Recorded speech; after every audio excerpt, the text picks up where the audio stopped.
Ever feel like you're stuck in a financial loop? You work hard, pay the bills, and there's nothing left. Good news, you can build wealth even on a low income. It's not about how much you earn, but what you do with it. Step 1. Cut unnecessary expenses. First, let's clean up your spending.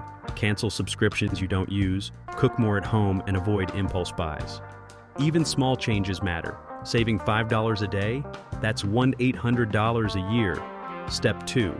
Increase your income. Next, let's make more money. You don't need a fancy degree, just a skill people will pay for.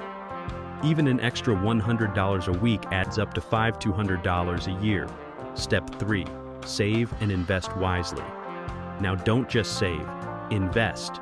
Even small investments grow over time.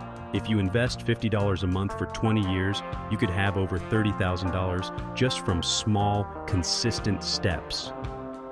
The transformation. You don't have to be rich to start, just start, cut expenses, earn more, and invest wisely.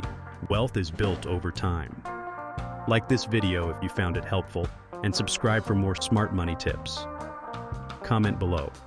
What's one small financial change you're making this month?